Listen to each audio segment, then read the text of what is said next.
Последното скенирање на Европската комисија се фокусира на катастрофалните состојби во правосудниот систем. Во фокусот се судовите, јавните обвинителства, потоа неажурноста во предистражните истраги, подигањето на обвинителни акти, долгите притвори и судските процеси. Со доголекувањето на процедурите се почесто се изнудува и застареност на прогонот и вината кај осомничените за криминал. Состојбите добиваат драматичен тек по непредвидливите промени во кривичниот законник и рапидното намалување на казните. Колку и на каков начин адвокатите се дел од неефикасните судења преку честите одложување на судењата. Никола Додевски е еден од познатите бранители и предпоследен председател на Еснавската асоциација на адвокати. Каде води оваа политика на неказнивост? Последниот извештај на Европската комисија детектира дека македонскиот правосуден систем е на најниско ниво и има сериозни критики за во однос на бавноста на процедурите, бавноста на постапките. Јас би рекол дека вашето прашање има две различни теми, две различни области кои ги опфаќа.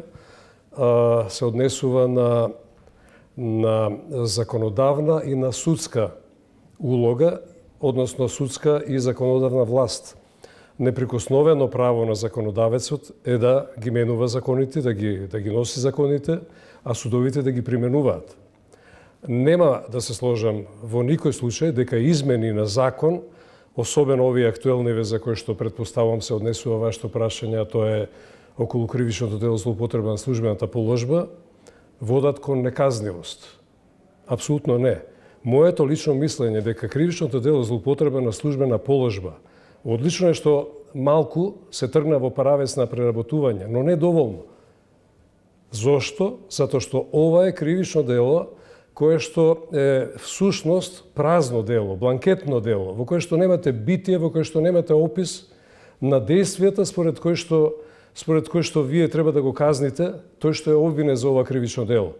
Ваква ситуација нема да сретнете, например, во германското законодавство.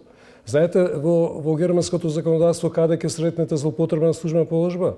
Само како наслов на една глава на кривични дела, кои што понатаму детално образлагаат одредени криминогени или криминални действија на службените лица. И дури не само генерален назив, туку поединечно се наведени. Ке сретнете, например, судијата, арбитраторот, членот на Европскиот суд на правдата, тоа го имате напишано во кривичните дела. Тоа треба се направи. Не да се зборува дека ние водиме кон неказнивост со тоа што законодавецот е исполнил својата уставна улога и сменил еден закон. Тој не го право. А го сменил во позитивна насока, дури повеќе. Ако можам да го искажам, моето мислење е дека под итно ваквото бланкетно кривично дело треба целосно да се избрише од кривичниот законник и да остане, баш како што ви реков, во австријскиот закон, во германскиот закон, како наслов на група кривични дела. Со тоа нема да се створи неказнивост. Напротив, само ќе се створи владење на правото и правна сигурност, бидејќи ќе се знае точно кој е службено лице, за кое действие одговара. Вие сега со вакво празно кривично дело или бланкетно, така наречено во теоријата правна кривично дело, вие им оставате на имагинацијата на тој што го пишува обвинението и на неговата креативност што се може да напише како действие на ова кривично дело. Тоа не може.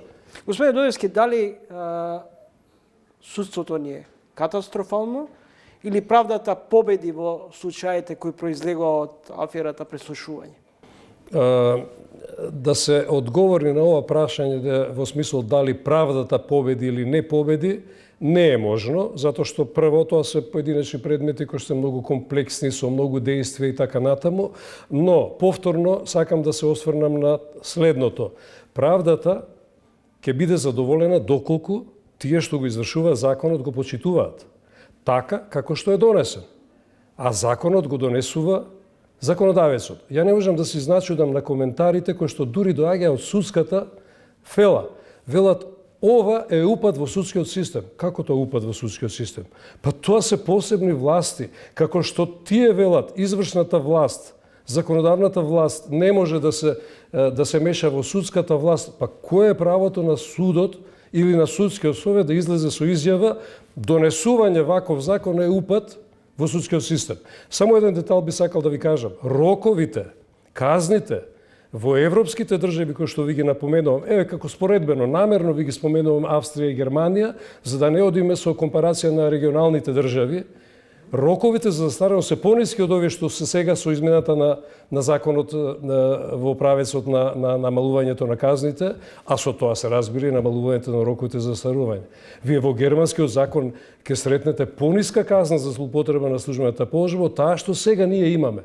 Па на што личеше 40 години рок за застарување за кривично дело злоупотреба на службена положба, а тоа го имате во европските држави на границите од да минимумот е 3 години па до 5 години, како што сега е кај на злоупотреба на службена положба.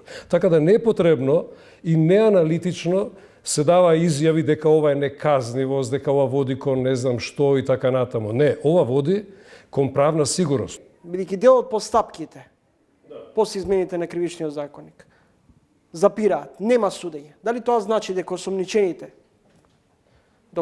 за кои до вчера им се судило се невини? Па секој е невин додека не добие правосилна пресуда. Нормално, апсолутно, презумцијата на невиност е свето правило во сите европски држави. Запирањето по било кој основ, дали е тоа ради откажување на јавниот обвинител затоа што не обезбедил докази или поради тоа што истекле роковите за застарување, нема значење, нема дело. Нормално дека тие луѓе не добиле правосилна пресуда и никој не може да ја повреди нивната презумција на невиност, бидејќи не е докажано дека тоа е кривично дело, односно не е изречена пресуда. Кој е виновен за одоговлекувањето на судските процеси? Кој е виновен што нема судска разврска во однос на крупни предмети кои се воде против влијателни политички па и бизнис личности? Судијата е круцијалната фигура во секоја судска постапка. Од судијата зависи се, апсолутно се. Кој може му влијае на судија кој што е конзистентен, кој што е чесен, кој што заклетвата дека ќе ја врши својата функција ја дава, нели, ја гледате во предсобрание или не знам каде, зависи што се организира, дека ќе ја врши чесно, конзистентно и дека ќе го почитува уставот и законот.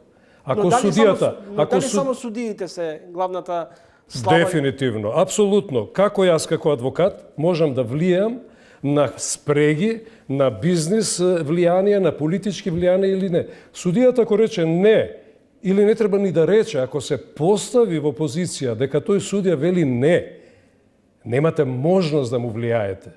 Лично, во мојата кариера, јас сум бил судија, во мојата судиска кариера немам ниту телефонски разговор добиен од било кој, ни бизнис, ни политички припадник, ни било кој. Знаете зошто? Бидејќи се знаеше однапред дека тоа не може да пројде. Ако вие имате 90 макар проценти од судиите такви, па нашето правосудство нема да има 3% доверба, ќе има 99%. Ако ги имате 90% конзистентни луѓе, се е до централната фигура во постапката судијата. Сега тука, за да бидам објективен, не е факторот само на тоа да ние се ослониме на судијата. Сите луѓе имаат некакви слабости и така натаму, но системот треба да направи се тие слабости да се елиминираат, прво со изборот, второ, отвараме уставни измени за се и се што така. Не велам тоа во не знам каква конотација политичка, тоа ми е надвор од мојата сфера на интереси, го зборам од аспект на право. Па отворете го уставот и укинете го доживотниот мандат на судиите. Доживотниот мандат не се покажа во држави како што е нашата, како нешто што треба да гарантира независност и така натаму. Напротив, очигледно е дека гарантира една комоција во која што никој ништо не му може на судијата, не навалувам во постапките на судскиот совет, тоа е една посебна сфера која што исто така уставот треба да ја коригира, но мандат, како што например имате во Соединетите Американски држави, на судија, ограничен, лимитиран, па дури имате и јавни избори на судии, каде што вие како граѓанин имате право да гласате дали тој судија ќе биде избран повторно и да го критикувате јавно. Јас во моето искуство во една студиска посета на Соединетите Американски држави, имавме прилика да посетиме една од адвокатските комори во некои од тие држави, колку се сеќавам беше тоа во Невада, колегите од адвокатската комора ни покажа во својот лист дека редовно, месечно објавуваат според мислењата и анкетите на своите адвокати, ранг листа на судиите според квалитет, според објективност и честност. Замислете, тоа го даваат адвокатите и ги рангираат судиите. Знаете што ми рекоа? Судиите и те како водат сметка кој на која позиција во таа ранг листа ќе дојде и се борат да бидат на врвот на ранг листата која што прави адвокатската комора. Кај нас вие тоа да го кажете дека адвокатите ќе дадат мислење за некој судија, па тоа ќе се свати не знам како. Епа таму треба да се оди во тој правец за судијата да навистина биде независен, да нема ни секунда дилема дека не смее да прифати никакво влијание и што е најбитно да никој не може да му се обрати, треба такви да се направат чекори. Ако вие знаете дека имате ограничен мандат, ќе размислите дали ќе бидете повторно избран, ако неколку пати за вас се појават негативни критики, ако вашите пресуди бидат, па еве тука и застарувањето, например застареле вашите предмети, па ќе размислите дали така ќе вршите судиската функција. А сега го имаме доживотниот мандат и сите сме комотни. Господине Дојдовски, рековте дека сте биле во еден период и судија, не ви се случило никој да ви крене телефон, ниту да ви ургира, но бевте и бранител на почеток и на екс-премиерот Груевски, потоа се повлековте и на голем број од тогашните функционери од ВМРО ДПМ, меѓутоа рековте дека поради одредени притисоци сте се повлекле. Кој, зошто и на каков начин тогаш ви вршил притисок и како денеска гледате на она што многу често слушаме од судиите, па еве и последниот председателката на Врховниот суд, дека се соочувала со политички притисоци. Претходно слушнавме и од поранешните председатели на судскиот совет дека имале политички и бизнис влијанија. Прво, морам да ве коригирам, јас таква изјава никогаш не сум дал.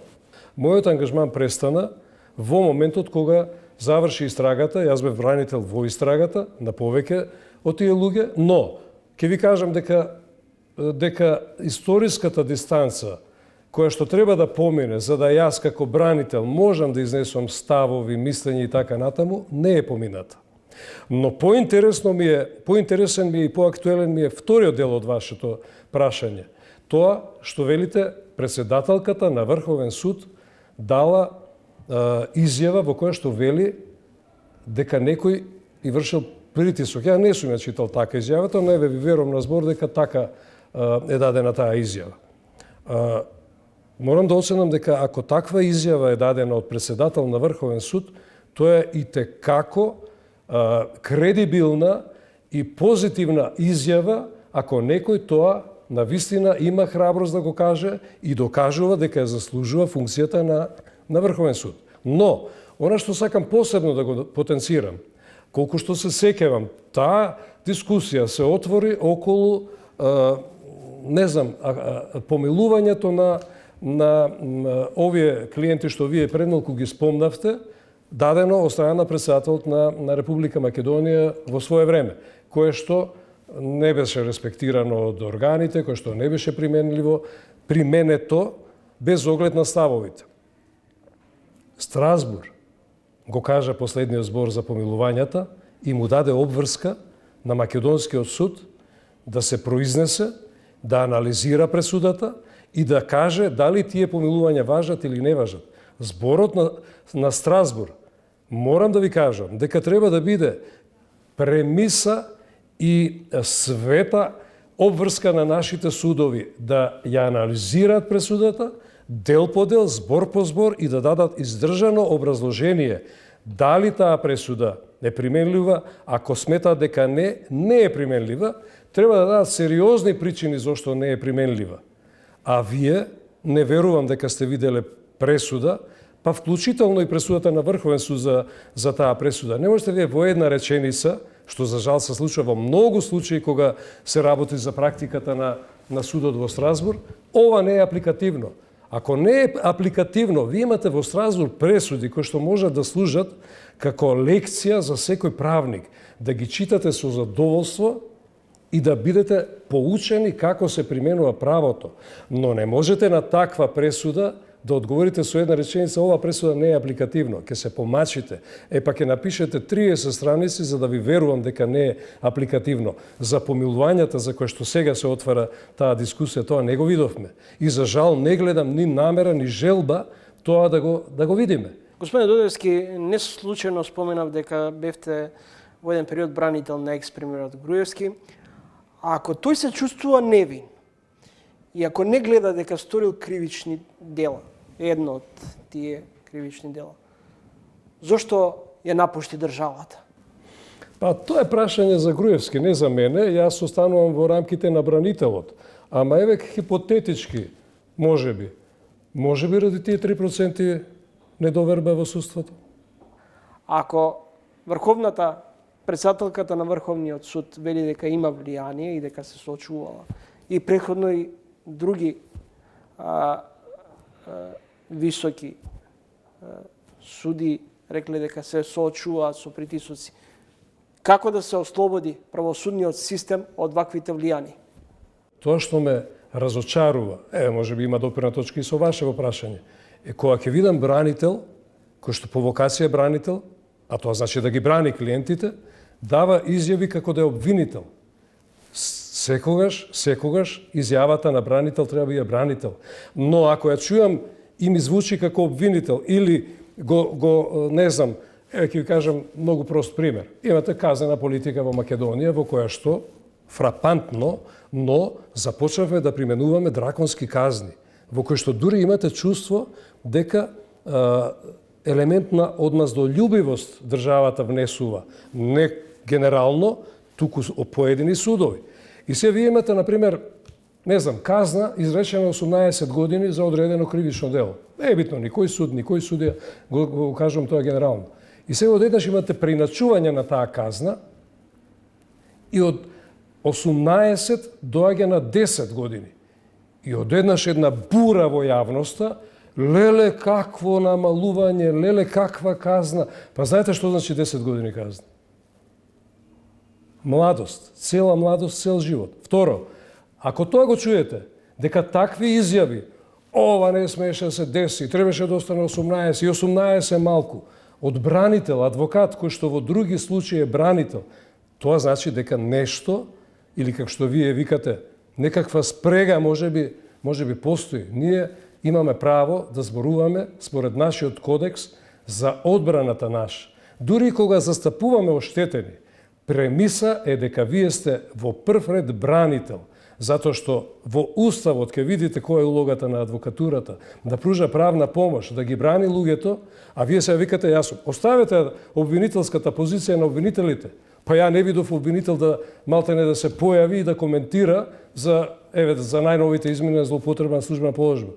А видов еден куп адвокати кои што не знам зошто и од кои мотиви излегуваат и коментираат леле како смееше неказнивост, не знам што, не е точно. Па не е поентата ги наполните затворите со сторители кои што прв пат се сретнуваат. Поентата да тие луѓе ги ресоциализирате, никогаш повеќе да не сторат кривично дело. А превентивната улога да и на другите влие, верувате ми како е битна, затоа што заканата да влезете во криминална средина, каде што човекот што прв пат влегува во затвор, не се знае дали ќе излезе повторно како чесен човек или како човек на кој што таа средина со повеќе кратни повратници, со сторители на многу смислени кривични дела, можеби ќе му влие па да добиете уште еден сторител на кривични дела, наместо да добиете повторно граѓанин. Се заговора радикална конфискација на имот со над 50.000 евра, ако не е докажано како е стекнат тој. Може ли да се откријат лукративните суди, адвокати, обвинители?